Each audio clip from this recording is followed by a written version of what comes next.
Well, can't say I had too much fun at this one. The Tour de Grandview 2022, this is the Cat 4-5 field.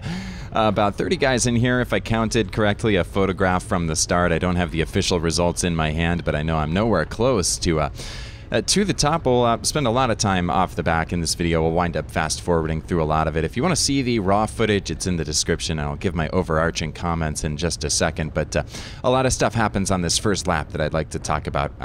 Right away, I was told that there is always a crash in that first corner. I wanted to be in the first group of riders. To be sure, I wasn't nearly as close to the front as I wanted to be, but fortunately, everything worked out well, and there weren't actually any crashes in the 4-5 field that I saw. During the race, at least, as you saw at the very beginning of that video. But here we are, already around the second corner. It looks like we got, 12 guys in front of us as we just start to manually count here. Marking people up before the race, I was told that the OSU guy, I think his name's Nathan, was going to go right off the bat in a solo effort and try and break some people apart. And that happens here as I'm trying to keep my eyes in front of me up to the top of the field, kind of trying to make sure that if he goes that I'm at least aware of it so that we don't rubber band, and then it happens right away. There he goes. So I just said, there he goes, and to my left, I think that's Alec in the Brioso kit. Like looked over his shoulder. I hope he didn't think I was yelling at him. I was just trying to get everybody geared up for what would be a crazy first drag down Grandview Avenue. They don't lie when they say it splits up quickly. This stretch wound up being my least favorite part of the entire circuit as we look to close off lap number 1 here and rip down Grandview Ave. If you haven't raced this before, this section is just a slight downhill, and then you make up for it on that back long straightaway. The right side of this street is super bumpy, a couple of potholes in there. You don't want to get caught up in that. I wound up finishing on that side, but more on that towards the end of the race that I totally didn't handle right, and hope I didn't get in anybody's way. But I digress, that's coming a little bit later. I noticed over the course of these first couple of laps that I wind up letting this gap go just a little bit, and then through the corner I kind of have to take a couple extra risks on this super sharp angle. And it kind of works out in my favor just about every time. I wind up carrying a bunch of momentum through that corner, and it was kind of interesting to see some people afterwards say that that was one of the weaker points of their races. I wound up taking the corner, I think, pretty well. This one, too, for the most part, I think I did fishtail on like lap 5 or 6. We'll get to that. But I felt pretty good with my cornering. That is, until the race is over.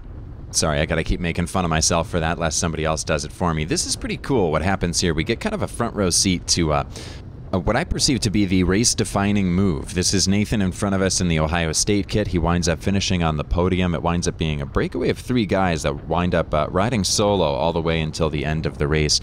And we're right behind him when he decides to make this move. So we get a real window into his last little sip of water here. He gets a couple more soft pedals in while he still has the chance, because the next, 12 laps for him is going to wind up being pretty substantial. So he just gets off to the right-hand side here. I am none the wiser. I knew that he was going to try and do a breakaway, but I thought he already did it on lap 1 and that it didn't work. But nope, I was mistaken. That was a warm-up break. And that was the real break. I try to call it out as best as I can for the people in front of me, but I know I have no business riding that fast. Just a handful of minutes into a 30-minute crit. And that's the whole race. They break off of this front group. We become a chase group, and then a few of us fall off of the back of that chase group and become chase group number 2. And I believe I wind up finishing like, I don't know, 2/3 of the way through the field. I think I come in like 20th, maybe like 21st. I don't have the official standings in front of me, but I think that's what I counted. We will just try to ride as hard as we can and try not to get lapped. And we were so close to not getting lapped. Not by those breakaway guys, they definitely took us fair and square, but by the rest of the field, by chase group number 1 catching up to chase group number 2. One of the lessons that I learned about this race in particular, I mean, I did a lot of race prep. I went out here and I rode this circuit a couple of times while there were still cars on it. I wasn't able to take it at, race pace until the day of, the afternoon of. But the only things that I was able to learn there are how I could behave alone on these roads, and I didn't really think too much about how to, make these corners my own. I did way too much work. I wasn't doing it efficiently at all. I mean, you see us out of the saddle just trying our damnedest to latch onto the wheels in front of us. We're on lap number 3, and I'm already pushing my max heart rate, just trying to stay with the group. I would do anything for a glass of water right now. My throat, I'm like starting to taste blood. It's really not great. But I know that I can't give up now. I've been looking forward to this race for way too long. I called off work for this. I gotta at least finish with the pack. And again, we will certainly try our best. But as I was saying, the corners in particular, corner number 2 and turn number 3 as well, both of them had this effect where everybody kind of slowed down on the way in. And I guess this one to an extent too. You see everybody kind of slow down into it and then shoot right out of it. I guess that's not exactly too profound to say about any bike race, but I really didn't do anything to the advantage that I could have done. I'm wasting too much energy here. I wish I had a power meter so I could see exactly how much energy. To do what? To close the gap and then get shot right back out of it and have to do a lot more work? Question mark. I don't know if that was the most efficient way to do it. Certainly not. But I did notice a couple of times that I would be able to kind of coast down this First Avenue stretch towards the very end, and while everybody was slowing down for their corner. And I felt pretty good about how I was able to take the corners, especially when it was just like a group of 2 abreast, or just me in a perfect world, sliding in through that corner and maintaining a lot of speed. Funny that I mention that now, because I want to call this the beginning of the end. We see this gap start to develop, and this rider comes out of the like the neutral service area and stops pedaling here. And I'm like, whoa, hey, like we gotta go. This is my whole strategy, is to, you know, take this corner and zoom. And then he grabs a fistful of brakes. Like, damn, like that was my whole hack to try and get through here, and I wasn't able to do it. And I look up and I'm trying to close the gap to this white jersey in front of me, and then I realize, uh-oh, we got a lot of work to do on this backstretch uphill. I don't know if I can do it, and I get closed off on the outside. I'm not trying to blame anybody else for my own poor performance. I look up and I see the gap and I think, this is maybe the end for me. I don't want to give up just yet, though. We're only, 7 minutes into the race. We can see what we can do. I did one out in Hilliard where the front group slowed down a couple of days ago. Maybe that'll happen. Maybe this guy will jump out of the saddle. Hey, and help us bridge. I might be able to do it if I could piggyback off of somebody else. Maybe somebody even faster will come by and help us bridge and do most of the effort there. That would be a really nice blessing. Hey, look at that. That's exactly what happens. So I launch out of the saddle and say, if we're going to give this one last try. And I remember thinking here about the time that I tried to do a breakaway with one of the smallest guys over the field, and I wasn't able to get a good draft off of him. And I look up and I think, hey, this guy, you know, we can do this. I think if I can really take advantage of this guy's draft, then maybe we can get something done. So I'm trying my hardest here. I see them disappear once again. They start the downhill. He kind of peels off just a little bit, and I say, okay, I'll take the inside and I'll see what I can do. And I'm really trying here. Sometimes when I get off on the front, I'm just, doing the same effort that I did last time. But I realize if I can really put down a 15-second effort and close this gap, I mean, this is a big enough race for me. This is that one that I've been looking forward to so long that I don't want to be lazy here. You can even see in my shadow, I'm like putting my head down for some short periods of time and trying to really hammer it down and close it. But as I keep glancing up, they keep riding into the distance, and I start to admit my fate. I know that I still want to be alone, at least when I take these next 2 corners, but that's pretty much all that I know, is that I want to, whip around these 2 and then see what happens on the other side. And I tried to take that one literally as fast as I could, and I was pretty proud of it. Even watching the footage back, I'm pretty proud of it. How well I was able to take that line as just like one guy solo. And that kind of complacency set in, and I take this one the same way. I really thought I was going straight into a hay bale there. You can see the heart rate jumped up to 199, and I think a lot of that was just me being scared. And also having put in this effort. There's my max.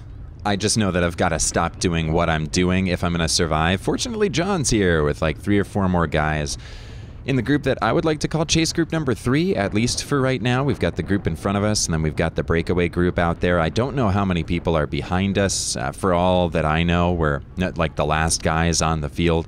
I don't think that was true. I think there were a handful of guys behind us, but my only goal was to stay attached to these guys one way or another. And as we fast forward here, you see that that is kind of what happens. I don't take advantage of anybody's draft. I'm like 3 to 4 bike lengths behind at almost any given time, which wasn't very efficient. But again, I'm feeling very, very bad here and having to jump out of the saddle every now and again, especially coming up 2nd Avenue.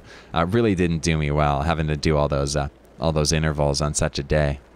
And in insight into how bad I'm feeling, one, we catch up to Will, drops back to our group. I was very happy to see a familiar face, but not feeling good enough to say anything out loud.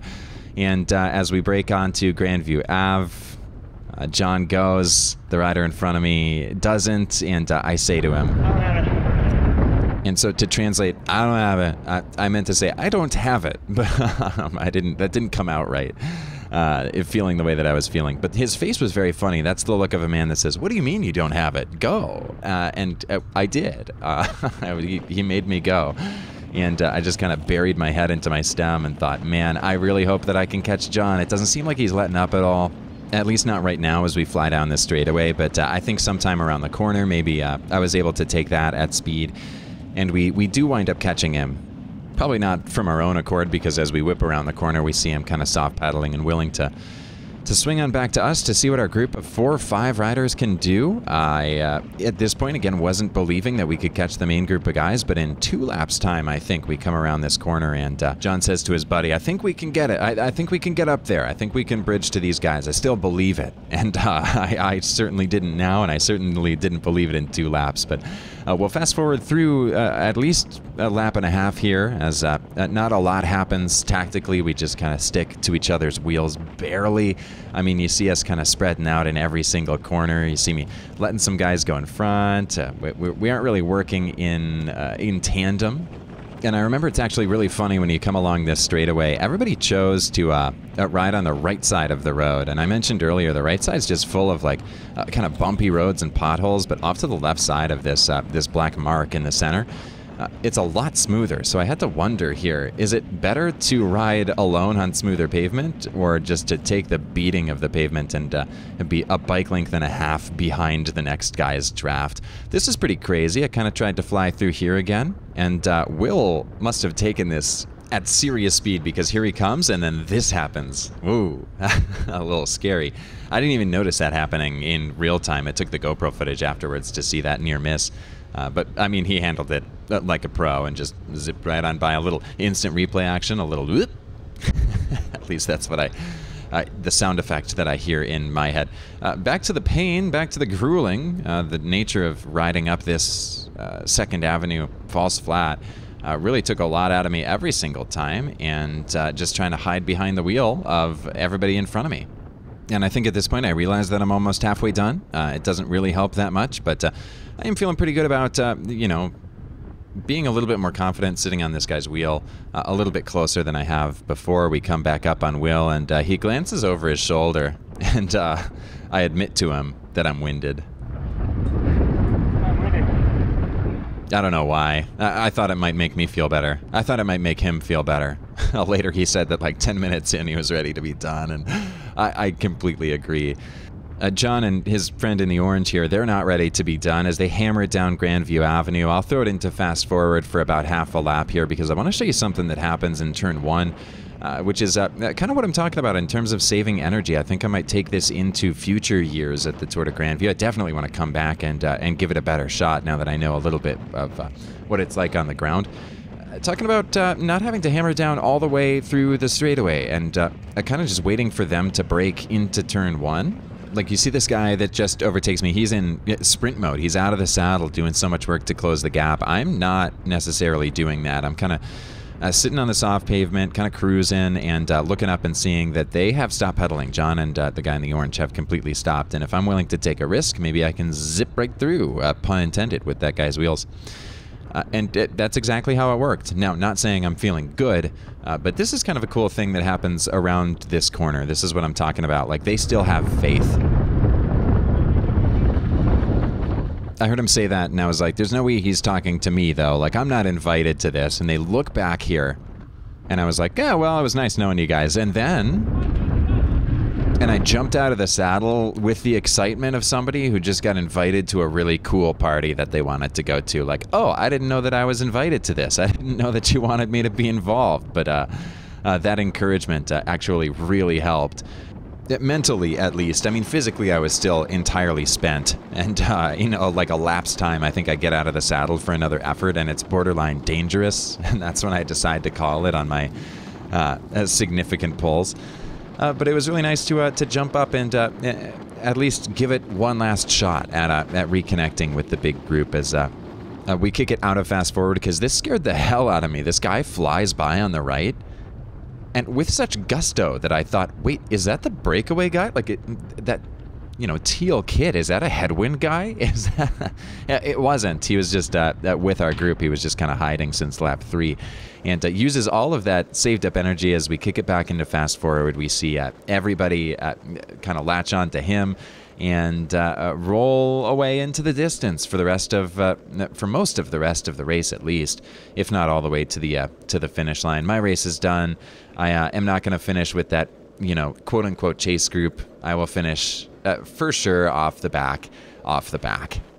And that moment is solidified here as I've been trying to hold off the pace car. I don't hold off the pace car. Here comes the breakaway group of 3, the real ones. As they pass on by, I just maintain my space on this horrible pavement on the right, try to take all the bumps so that they can take the best line here. I'm trying to stay out of the way. I really thought that I was going to get pulled from the race. I mean, I couldn't imagine that they would let us continue to ride, but nobody in the pace car said anything. Nobody at the finish line said anything, and I thought maybe these guys in the breakaway, they have enough space that I'm not going to really cause an issue. So I guess I don't want to DNF. I want to continue, if it's safe, to the finish line. But I look over my shoulder and I see a couple more guys, and I think, okay, let's just get through these corners. I think if I take them at speed, then I can at least get through these 2 sections, save a little bit of energy for myself, for my own sake, without getting in their way. So I'm trying to take this at a reasonable pace. I'm not trying to burn myself out too much, and the instant that somebody pulls me, I'll be pretty grateful for it, in fact. But now that I see these 2 guys behind me, I pull off to the left and I hit my lowest speed of the entire race. And I've tried to pick it up on the GoPro footage, but as they roll by, they say, "Hop on." Like, almost incredulously, like, "What are you doing? Hop in." And I was like, I probably shouldn't, but if you're inviting me to hop in, I guess I'll hop in. Then I'm like, wait a second, I don't know where I was. I have no idea if these guys are off the front or off the back. And, you know, they look kind of as tired as I do. So I wind up asking. You guys off the front or off the back? Oh, okay. I mean, I guess just in a misery loves company kind of way, it was kind of a blessing to get a few extra wheels, to know that I wasn't entirely in last place, or moreover that I could maybe sprint so that I didn't finish in last place. And again, haven't seen the final standings as I make this commentary. This guy in the Brioso kit, I think that's Alec, he flicks his elbow. So I've got to say it again. I thought you guys were off the front. Again, anything I can do to lighten the mood as we kick it into fast forward. My friend Dexter was watching this race, and he was making a lot of comments on how much I was pulling. Like, every time I rode past wherever he was watching from, he's like, "Yeah, you were pulling like almost every time. I don't know why you were doing so much work." And I guess the answer is I didn't think I was going to finish in any respectable placing, so I might as well. I didn't have energy to save for any particular reason. If I come in 21st out of about 30 guys, it's the same to me as coming in 24th out of 30 guys, because I pulled a little bit harder. Just trying to maybe have some quote-unquote fun. But I can't do it forever, so we'll kick it back into real time as the rest of the guys come up. Worth noting for the detail-oriented among you, I've been manually counting my position in the race, and the guy with the disc wheel, the Ride for Respect guy, I think we came up and lapped him, if my footage is correct, so I haven't been adjusting based on that. I didn't know that at the time, of course, so it also lends itself to how we behave on this last lap. I don't know if it's... you know, in terms of cycling etiquette, I'd love to get your thoughts, in fact, if you are a racing cyclist watching this, and you wouldn't mind leaving a comment seeing how you would have handled being lapped by the breakaway group so early on in this race. And then coming up to the final lap, I'm fast-forwarding my way to it because it's important what the announcer says, as we have not been pulled from this race. There's been no indication of that, and just the breakaway group has passed us. I have been looking over my shoulder so far, and I haven't seen anybody. And then again, the announcer says this.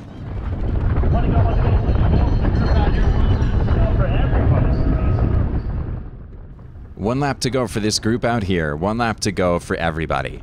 So that was enough encouragement for me.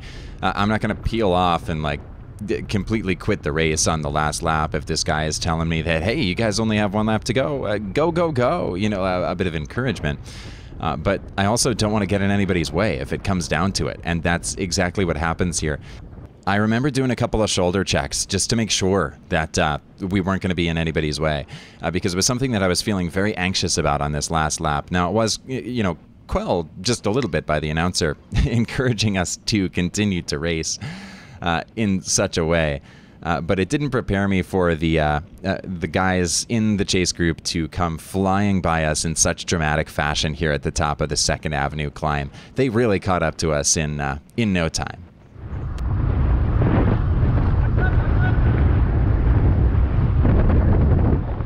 So there goes one of the other headwind guys. Here comes Chris Miner. He wound up finishing in 5th. And I'm trying to get all the way over to the right-hand side here. I'm trying to stay out of everybody's way. I don't know how many more people are coming. And also importantly, I don't know how many people are with our group. I mean, there's at least, you know, 7 or 8 guys in my group and a handful more that are with the original chase group that's coming around to lap us. But this whole lap, I've been thinking about how fun this final sprint is going to be for us 4 guys that are on the back. And so I decide if I'm going to have a little bit of fun with it, I guess I'm going to do it on the horrible pavement over here, on the bumpy road, so that this Queen City guy and Jeff from Team can actually give it their all on the lines that they want.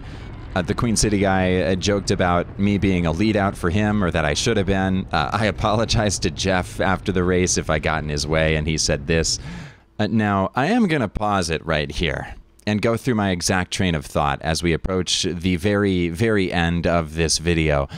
When I was preparing to come to the Tour de Grandview, I watched a handful of YouTube videos, other people's GoPro footage, other people's commentary, including this one. And at the very end of the race, he said, "Oh, I barely avoided the classic post-race crash."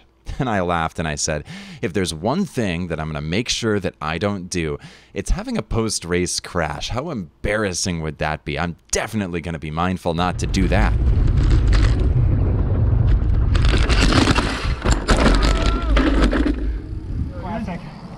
Classic. You're all right, Grace. And it's embarrassing for so many reasons, but mostly because everybody came to check on me, and like, I just finished the race. I need like 60 seconds at least to catch my breath. Yeah. You all right? Yeah. Like, yeah, I'm fine. I'm good. You can go. Fireman. I'm good. You're good? Okay. I just have to check. You hurt anywhere? No. Did your skin come off? Yeah. Okay. I'm just out of breath from everything else. Do you want any water or anything? Like, no. I just want to breathe. Stop being so nice to me. Everybody was very nice to me. Anyway, thanks for watching. This was 2022. Hopefully back out there with the Cat 45 field again for a better effort next year. Feel free to wave and say hello. Hopefully we don't have to deal with any of this. Let me know how you would have handled this last sprint if you would. Lend your advice. I'll only grow if somebody can yell at me for it.